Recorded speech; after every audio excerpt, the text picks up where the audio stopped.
রাজধানীতে দিন দিন বাড়ছে শব্দ দূষণ। নগরী বেশিরভাগ জায়গায় সহনীয় মাত্রার চেয়ে 13 থেকে 40 ডেসিবেল বেশি শব্দ তৈরি হচ্ছে। শব্দ দূষণ নিয়ন্ত্রণে ও সমন্বিত ও অংশীদারিত্বমূলক কর্মসূচি হাতে নিচ্ছে পরিবেশ অধিদপ্তর। রাজধানীর রাস্তায় যানজট থাক বা না থাক, গাড়ি হর্ন বাজবেই। পরিবেশ অধিদপ্তর বলছে, ঢাকা শহরে বেশিরভাগ জায়গায় শব্দের মাত্রা নির্ধারিত মাত্রার চেয়ে 13 থেকে 40 ডেসিবেল বেশি। গাড়ি হর্ন, মাইকের শব্দ, নির্মাণ কাজ এবং জেনারেটর সহ বিভিন্ন কারণে ঘটছে শব্দ দূষণ। এতে মাথা ব্যথা, কানে কম শোনা সহ বিভিন্ন রোগে ভুগছে নগরবাসী। শব্দদূষণ নিয়ন্ত্রণে সরকার 2006 সালে শব্দদূষণ নিয়ন্ত্রণ বিধিমালা জারি করে।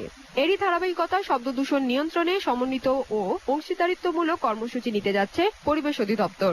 আজ এ উপলক্ষে আয়োজিত অনুষ্ঠানে পরিবেশ অধিদপ্তরের মহাপরিচালক জানান, কর্মসূচির আওতায় দেশের 7টি বিভাগীয় শহরে শব্দের পরিমাপ, সচেতনতা এবং প্রচার কার্যক্রম চালানো হবে। সেটা সড়কের ক্ষেত্রে যানবাহনের দ্বারা, সেটা শিল্পের ক্ষেত্রে যান্ত্রিক সৃষ্ট, সেটা বাসাবাড়ির জেনারেটর থেকে শুরু করে ব্লিন্ডার মেশিন থেকে শুরু করে অন্যান্য যে বিষয়গুলো, এই বিষয়গুলো মানুষকে সচেতন করার মাধ্যমে এই শব্দের দূষণটাকে প্রতিরোধ করার জন্য আমরা এই কর্মসূচি দিয়ে কাজ করে যাওয়ার চেষ্টা করছি।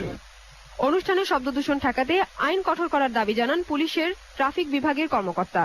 হাইড্রোলিক হর্ন যেটা মানে উচ্চ স্বরে যে হর্নটা বাজানো হয়, এটা অ্যাকচুয়ালি আইনটা একেবারেই নগণ্য। আমি মনে করব তার জরিমানা মাত্র 100 টাকা।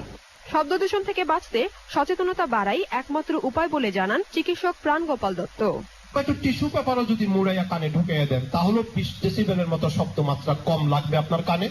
কর্মসূচির আওতায় ঢাকা সহ 7টি বিভাগে সড়ক পরিবহন কর্তৃপক্ষ, বিআরটিএ, ট্রাফিক পুলিশ, গাড়ি চালক, বিদ্যালয়ের শিক্ষার্থী সহ প্রায় 20,000 মানুষকে প্রশিক্ষণ দেওয়া হবে। সাদিয়া চৌধুরী, দীপ্ত সংবাদ, ঢাকা।